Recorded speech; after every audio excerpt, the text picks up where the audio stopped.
आप सोच रहे होंगे कि मैं क्या कर रहा हूं। मैं युद्ध की तैयारी कर रहा हूं। वही युद्ध जो ज्वालामुखी की भांति कभी भी फट सकता है। युद्ध वही जीतता है जो युद्ध में व्यतीत होने वाले समय से अधिक समय युद्ध की तैयारी में लगाए। जो योद्धा अभ्यास क्षेत्र में जितना अधिक समय दे, रणभूमि में उतना ही कम रक्त बहेगा। एक सामान्य लौह और तीखी तलवार में अंतर यही है कि एक तीखी तलवार को कड़ी अग्नि परीक्षा से होकर जाना पड़ता है, लौहकार की मार खानी पड़ती है। एक तलवार जितनी पीड़ा सहेगी, उसका वार उतना ही प्रबल होता है। इसलिए पीड़ा से घबराए नहीं, उसका सामना करें, उसका अभ्यास करें, क्योंकि यही अभ्यास जीवन के युद्ध में आपको विजयश्री बनाता है। जब मेघ छाते हैं तो क्या होता है? अंधकार छा जाता है। मेघ गरजते हैं, बिजलियां कड़कती हैं, वर्षा होती है। सभी पशु अपने आश्रय स्थल पर जाकर छिप जाते हैं। मनुष्य अपने घरों की ओर दौड़ते हैं और सभी पक्षी अपने घोंसलों में जाकर छिप जाते हैं।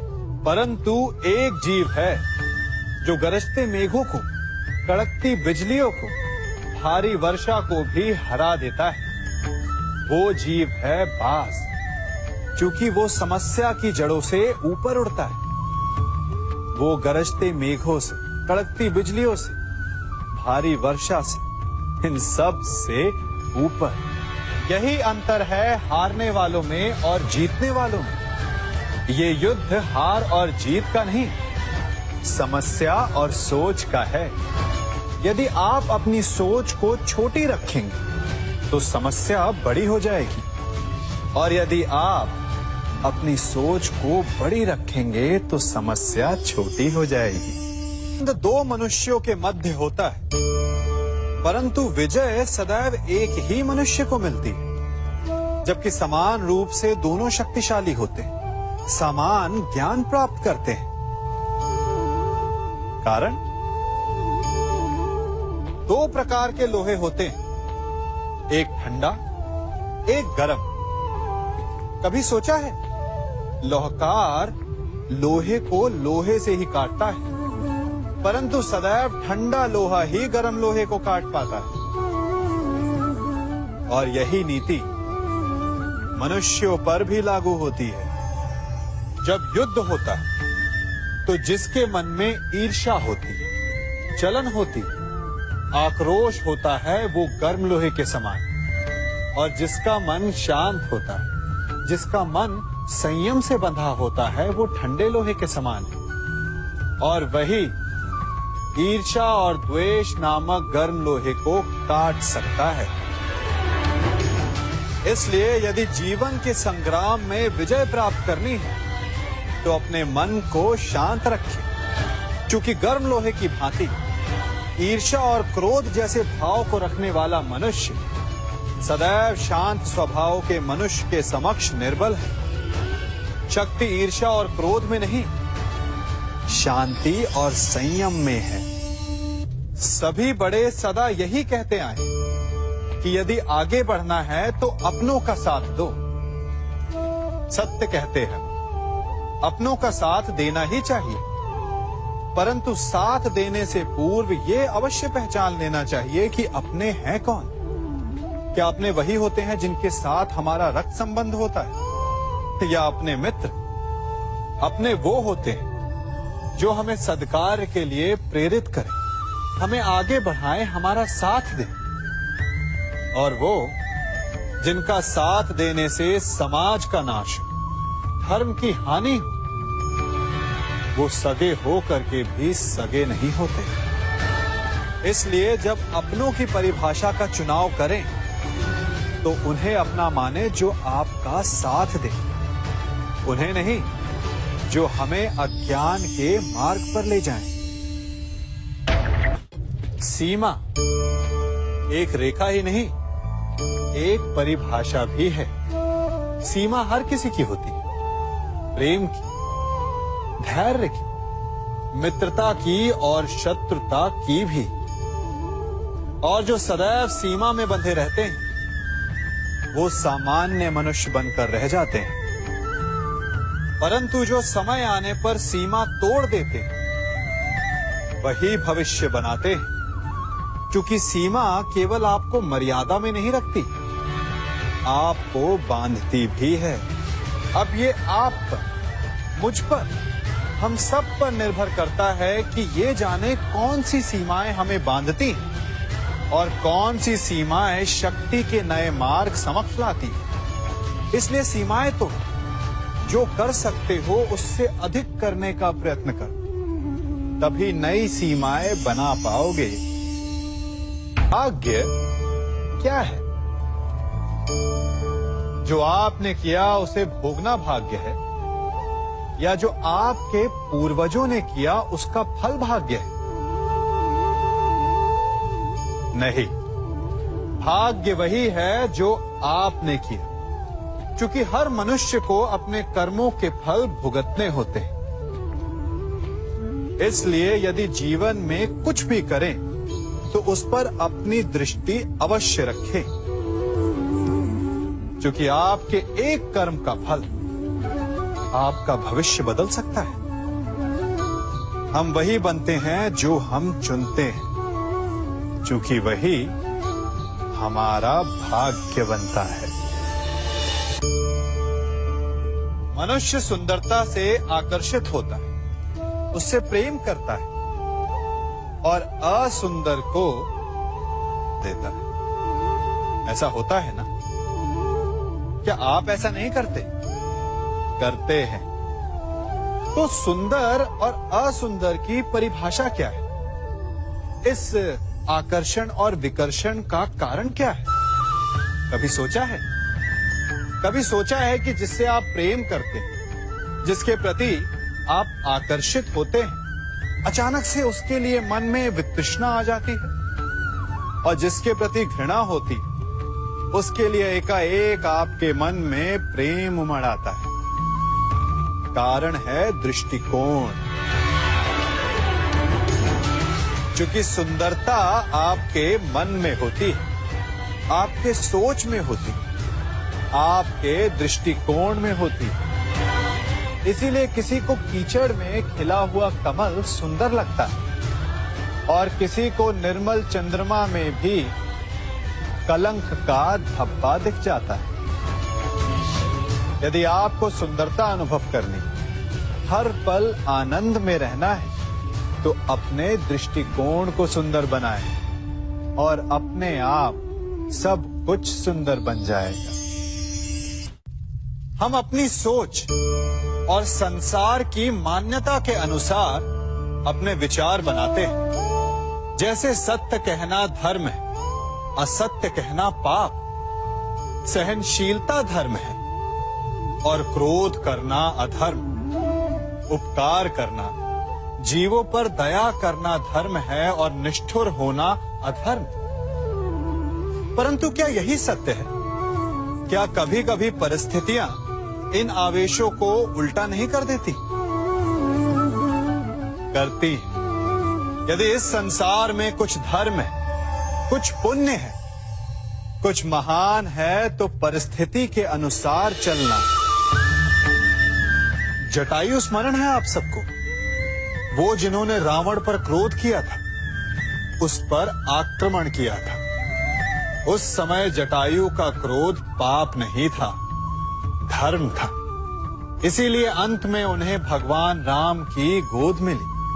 और कुछ ऐसे भी होते हैं जो धर्म को सहनशीलता समझकर हर अन्याय को सहते हैं और अंत में वो बाणों की शैया पाते हैं। यदि कोई पशु या व्यक्ति अकारण आक्रमण करके किसी निर्दोष के प्राण लेने की चेष्टा करे, तो उसके रक्षा हेतु उसका वध कर देना पाप नहीं, समय की मांग है। क्योंकि आक्रमण भी आत्मरक्षण ही है।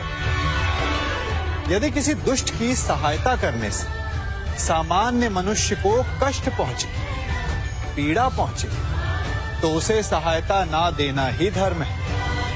अकारण क्रोध अस्वीकार्य है, परंतु यदि क्रोध से कुछ शुभ हो, पाप बाहुभीत हो, तो क्रोध और दंड भी धर्म ही है। संसार का सबसे बड़ा पाप क्या है? असत्य बोलना, हत्या कर देना, चोरी करना या किसी का अपमान करना। संसार का सबसे बड़ा पाप है किसी निर्बल को सताना, और संसार का सबसे बड़ा दंड भी उस निर्बल के मुख से निकली हाय है। आप देख रहे हैं मैं क्या कर रहा हूं? मैं लौह पिघला रहा हूं, और ये लौह पिघलता है इस चमड़ी की बनी धूनकी से निकली हवा से। तनिक सोचिए, एक मृत पशु की खाल से बनी धूनकी इतने कठोर लोहे को भस्म कर सकती। ठीक उसी प्रकार आप चाहे जितने भी शक्तिशाली क्यों ना हो, यदि आपने किसी निर्दोष, किसी निर्बल को सताया, तो उसके मन से निकली हाय और उसका श्राप आपके जीवन को भस्म कर सकता है। स्वर्ण सज्जन पुरुष और परोपकारी मनुष्यों की गति एक समान होती है। यदि स्वर्ण टूट जाए तो उसे गर्म करो, ताप दो, पिघल कर वो फिर से जुड़ जाता है। ठीक उसी प्रकार मतभेद होने के पश्चात भी एक सज्जन पुरुष और महान पुरुष फिर से मित्र बन जाते हैं। परंतु दुर्जन दुष्ट माटी से बने लोग उस पके हुए मटके के समान होते हैं कि जिनमें यदि एक बार दरार आ जाए तो वो स्वयं ही स्वयं का सर्वनाश कर लेते हैं। इसलिए मित्रता केवल सज्जनों से ही करें ताकि मतभेद ना हो। दुष्टों का समूह अपना नाश स्वयं ही कर लेता है। यदि कोयले की खान में जाओ तो चाहे जितनी भी सावधानी बरतो, अपने वस्त्रों पर कालिख लग ही जाती है। इसलिए दुष्ट मित्रों से सावधान।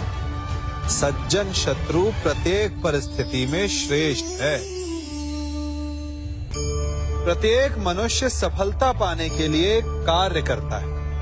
कुछ सफल होते हैं, कुछ नहीं होते, और जो सफल नहीं होते वो सदा अपनी असफलता का कारण या तो अपनी परिस्थितियों को बताते हैं या अपने सहयोगियों को दोषी ठहराते हैं।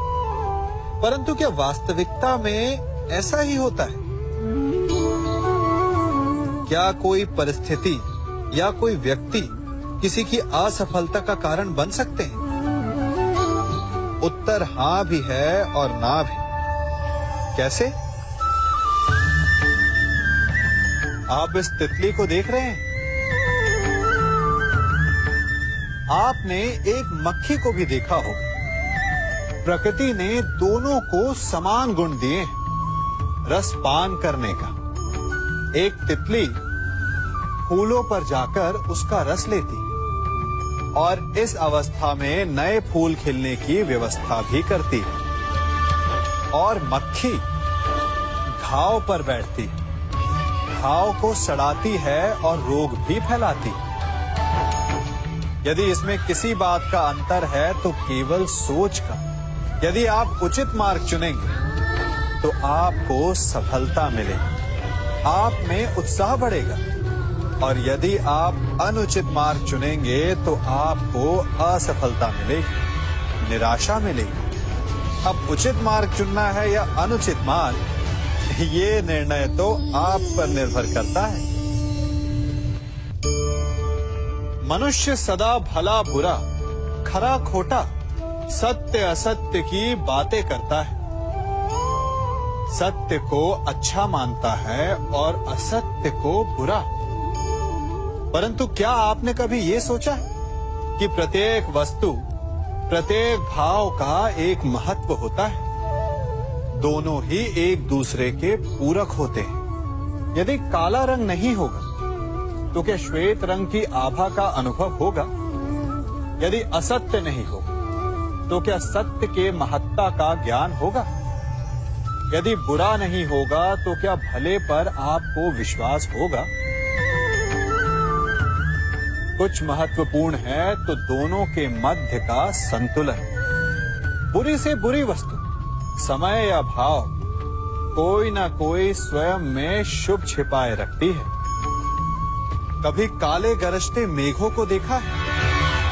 उसके किनारे भी एक स्वर्णिम आभा होती है। उसी प्रकार यदि आपके जीवन में बुरा समय आए तो आपको अपने सच्चे मित्रों की पहचान हो जाती है। तो बुरे समय में निराश ना हो, उसमें भी कुछ शुभ खोजने का प्रयास करें और धीरे धीरे सब कुछ आपके जीवन में स्वतः शुभ हो जाएगा।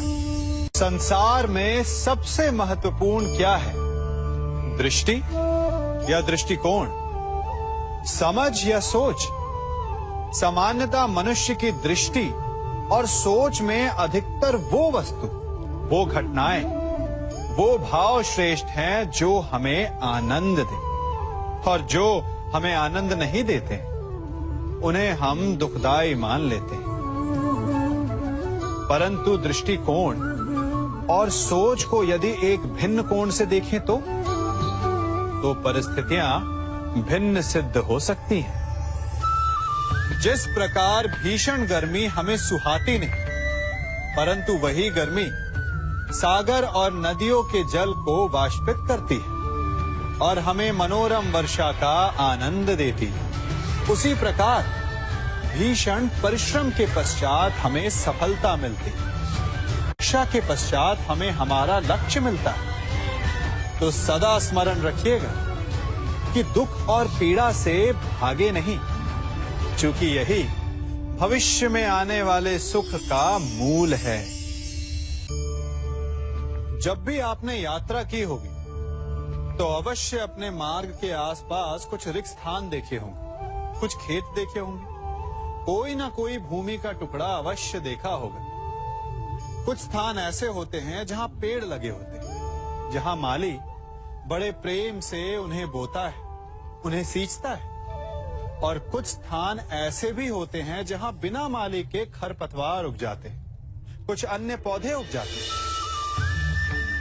माली द्वारा उगाए वृक्ष हमें ठंडी छाया देते हैं, हमें फल देते हैं, ईंधन के लिए लकड़ियां देते हैं। और बिना परिश्रम के उपजित खरपतवार यदि कुछ करते हैं तो ये कि वो भूमि को बंजर बनाते हैं। हमारा मन भी रिक्त भूमि की भांति होता है।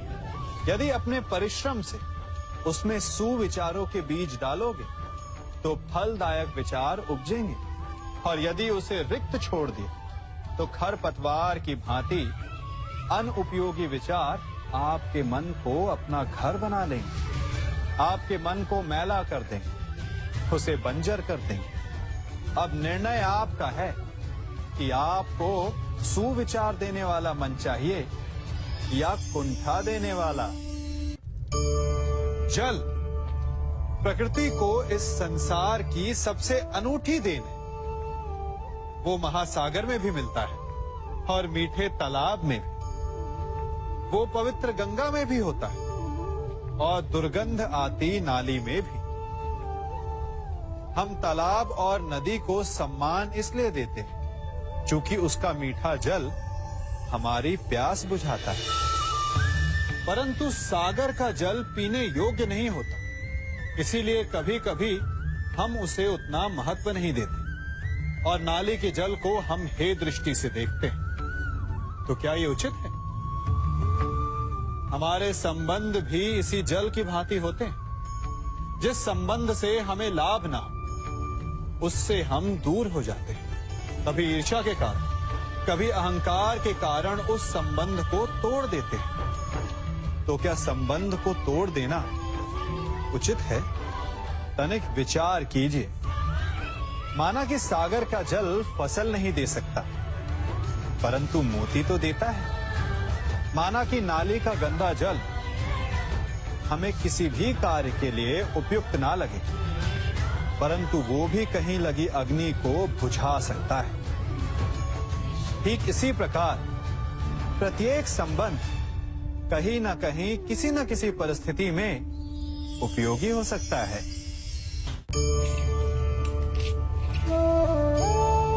बड़ी विकट समस्या है। मुझे स्मरण ही नहीं हो रहा कि इस गुच्छे की कौन सी चाबी इस ताले को खोलेगी। बड़ी देर से प्रयास कर रहा हूं, परंतु ये ताला खुल ही नहीं रहा।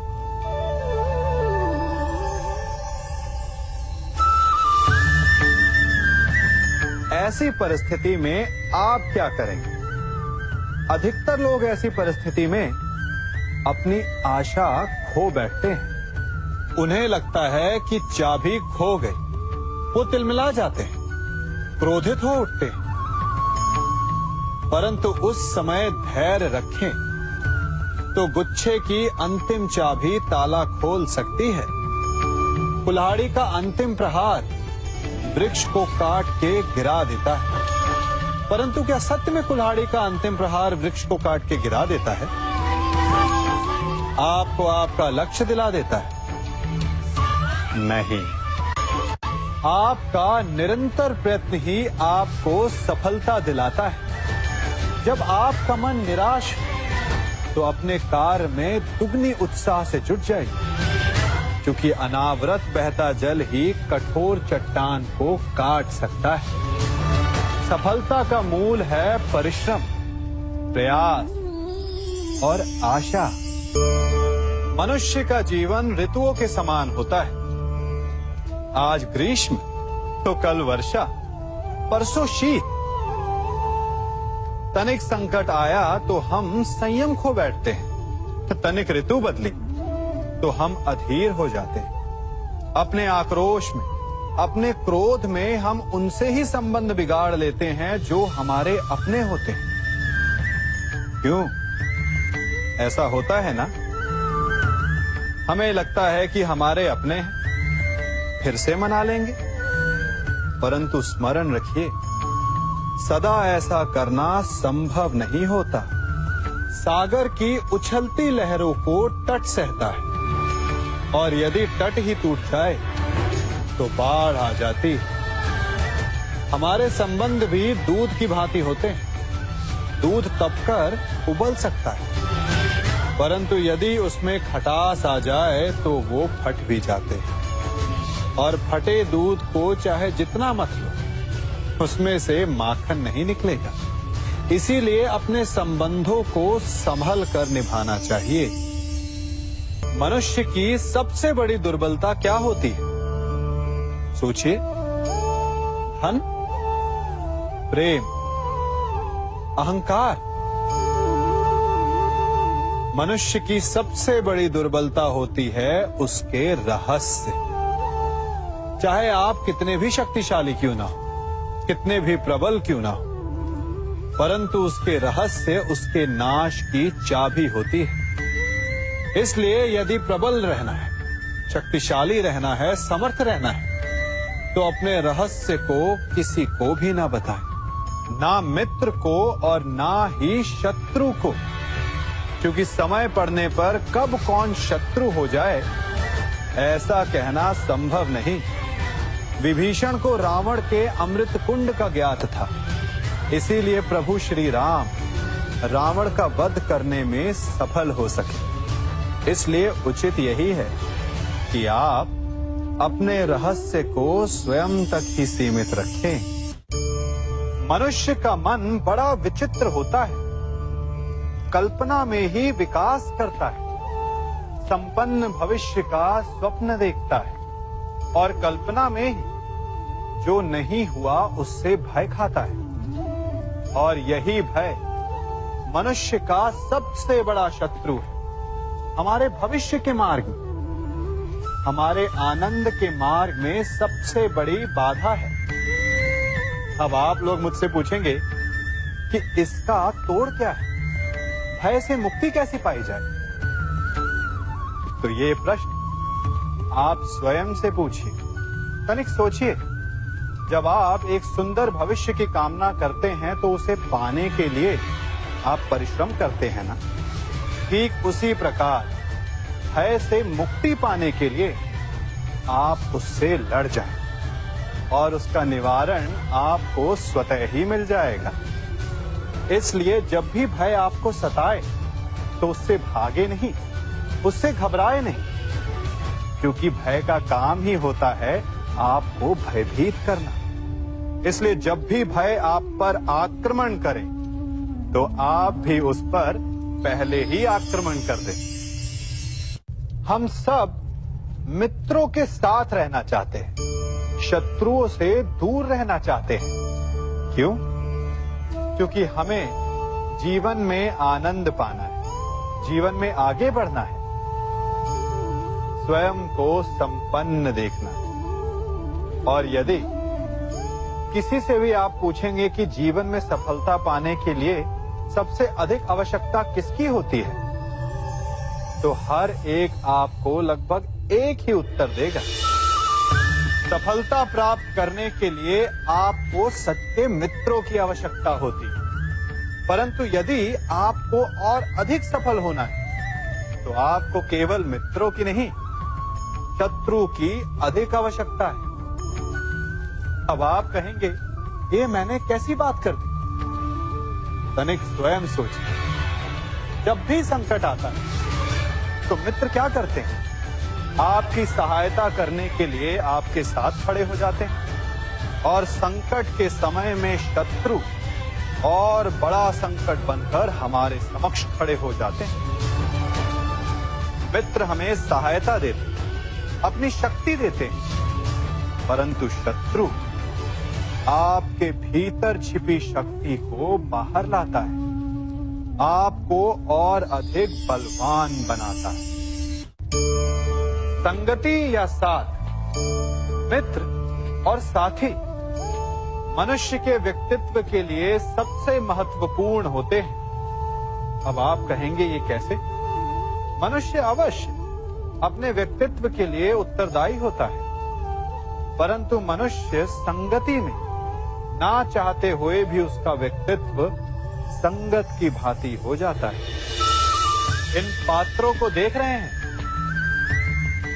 मध्य में जल रखा है, इसमें दूध है और इसमें मलिन कीचड़ रखा है। यदि मैं इस जल को इस दूध में मिलाता हूं तो ये जल दूध बन जाता है, और यदि इसी जल को इस मलिन कीचड़ में मिलाता हूं तो क्या हुआ? ये जल कीचड़ बन गया। ऐसी कोई युक्ति नहीं कि जल बिना घुले मिले दूध या कीचड़ में अपना अस्तित्व बनाए रखे या उनसे अलग रहे। और ठीक ऐसा ही मनुष्य के जीवन में भी होता है। यदि एक गुणहीन व्यक्ति गुणवानों की संगत में बैठे तो उसे भी गुणवान समझा जाता है, सम्मान का पात्र समझा जाता है। और यदि एक गुणवान व्यक्ति गुणहीनों की संगत में बैठे तो उसे भी तिरस्कार मिलता है। इसलिए अपने जीवन में सदैव संगति सोच समझकर सावधानी से चुनिएगा। कभी खेत में किसी किसान को खेती करते देखा है? वो उसे सींचता है, उसे जोतता है, पशु पक्षियों से खेत की फसल की रक्षा करता है। परंतु एक बात का वो सबसे विशेष ध्यान रखता है कि कहीं खेत में खरपतवार ना उग जाए, क्योंकि एक खरपतवार खेत की सारी फसल को नष्ट कर सकती है। ठीक उसी प्रकार यदि वंश की कोई संतान खोटी निकल जाती है तो वो समूचे वंश का सर्वनाश कर देती है। इसीलिए संतान के लालन पालन में विशेष ध्यान देना आवश्यक होता है, क्योंकि संतान वो फसल होती है जो वंश के आने वाले समय को महान बना सकती है या फिर वंश का पतन भी कर सकती है। मनुष्य भी बड़ा विचित्र प्राणी है। अपनों से नीचे के स्तर के लोगों को वो हे दृष्टि से देखता है, उनका उपहास उड़ाता है, उनसे बार बार कहता है कि तुम्हारा कुछ नहीं हो सकता, तुम भविष्य में कुछ नहीं कर पाओगे। जब मनुष्य के पास धन, संपत्ति, मान होता है तो वो दूसरों का आदर नहीं करता, परंतु वो एक बात भूल जाता है कि उससे भी अधिक शक्तिशाली कोई अस्तित्व में है, और वो है समय। काल। काल अपना चक्र कब बदलेगा ये कोई नहीं जानता। समय अपनी करवट कब लेगा ये कोई नहीं जानता। कोयला भी समय के साथ साथ हीरे में परिवर्तित हो जाता है। इसलिए जीवन में कभी भी किसी का भी उपहास नहीं उड़ाना चाहिए। देख रहे हैं इसे? ये रेत है। कहा जाता है कि इसे आप मुट्ठी में बंद करके नहीं रख सकते। क्यों? क्या इसका स्वभाव ही ऐसा है, या हमारे हाथों में इतनी सक्षम शक्ति नहीं कि इसे मुट्ठी में बंद करके रख सके, या फिर इसका स्वरूप ही ऐसा है कि ये फिसल ही जाएगी। कदाचित इसीलिए कहा जाता है कि आप रेत को मुट्ठी में बंद करके नहीं रख सकते, परंतु मैं आपसे कहता हूं कि आप रेत को मुट्ठी में बंद करके रख सकते हैं। कैसे? इसका उत्तर है, यदि आपके हाथों में पसीना हो तो आप रेत को अपनी मुट्ठी में जकड़ सकते हो। और पसीना कैसे आता है? परिश्रम से, प्रयास से। तो यदि आप परिश्रम से निकले पसीने से आप रेत को मुट्ठी में बंद कर सकते हो, तो ऐसा क्या है जो आप जीवन में परिश्रम से पा नहीं सकते? मान, सम्मान, धन, संपत्ति, बल, ये सब परिश्रम की उत्पाद है। हम कौन हैं? हमारा अस्तित्व क्या है? हम क्या हैं और क्या बन सकते हैं? ये बड़ा विचित्र प्रश्न है, परंतु उतना ही महत्वपूर्ण भी। मनुष्य सदा अपने वर्तमान प्रारब्ध के लिए अपने अतीत को उत्तरदायी ठहराता है, अपने जन्म को, अपने परिवार को उत्तरदायी ठहराता है। परंतु तनिक सोचिए, एक कमल जो कीचड़ में खिलता है, वही कमल भगवान की मूरत पर शोभित होता है। एक कोयला जिसे कोई भी शीघ्र नहीं छूना चाहता, परंतु वही कोयला धरा का ताप और दबाव सहकर हीरे में परिवर्तित हो जाता है, और वही हीरा मस्तक पर सुशोभित होता है। तो इन उदाहरणों का निष्कर्ष क्या है? इन उदाहरणों का ये निष्कर्ष है कि उससे कोई अंतर नहीं पड़ता कि आपने जन्म कहां लिया। आपके कर्म आपका स्तर निर्धारित करते हैं। हमने कहां जन्म लिया ये हमारे नियंत्रण में नहीं था, परंतु हम कब और कहां अपने जीवन की अंतिम श्वास लेंगे ये अवश्य हमारे नियंत्रण में होता है। तो कर्म कीजिए, अपने जन्म की उलाहना मत दीजिए। एक मनुष्य सदैव शांति और अपनी स्वतंत्रता चाहता है, परंतु जैसे उसे ये अधिकार मिलता है, वो दूसरों का प्रभुत्व छीन लेना चाहता है। वो उनका अधिकार, उनकी स्वतंत्रता को छीन लेना चाहता है। वो ऐसा अपने आनंद, अपने लाभ के लिए करता है। अपने लाभ के लिए वो दूसरों का शोषण करता है। जो आलोचना नहीं करता उन पर अधर्म करता है। परंतु वही मनुष्य एक बात का स्मरण रखना भूल जाता है कि उसके कर्म ही उसे उसका फल भी देंगे। उसका प्रारब्ध उसे उसके मंतव्य तक अवश्य लेकर जाएगा। वर्षा का जल चाहे सागर में मिले या माटी में, परंतु समय के सूर्य की किरण उसी जल को वष्प में परिवर्तित भी कर देती है। इसीलिए किसी भी मनुष्य की विनम्रता का इतना अधिक लाभ ना उठाएं कि वो उग्र हो उठे। मैं क्या कर रहा हूं? मैं इस पौधे को सींच रहा हूं। आप भी ये कार्य प्रतिदिन करते हो। जब इस पौधे को जल देंगे तभी ये फलवित होगा, इसमें से फूल निकलेंगे, इसकी सुंदरता बढ़ेगी। परंतु प्रतिदिन ये कार्य करने के पश्चात भी हम इससे एक महत्वपूर्ण सीख लेना भूल जाते हैं। हम कभी पौधों के पत्तों पर, उनकी डालियों पर, उनके फूलों और फलों पर जलधारा नहीं डालते, उन्हें धोते नहीं, परंतु फिर भी वो पनपते हैं। यदि जल जड़ में जाए, वही सफलता का मूल है। यदि आप एक बार में अनेक कार्य करने जाएंगे, तो आपको एक कार्य में भी सफलता नहीं मिलेगी। परंतु यदि आप बुद्धिमता से, दृढ़ मन से एक कार्य साधेंगे, तो एकाएक स्वतः ही सारे कार्य सध जाएंगे। जो आपका मूल है, जहां से आपको सिंचाई मिल रही है, यदि आपने उसकी जड़ को छोड़ दिया, तो एक सूखे पौधे की भांति आप भी सूख कर गिर जाएंगे और अंततः अपना अस्तित्व खो बैठे।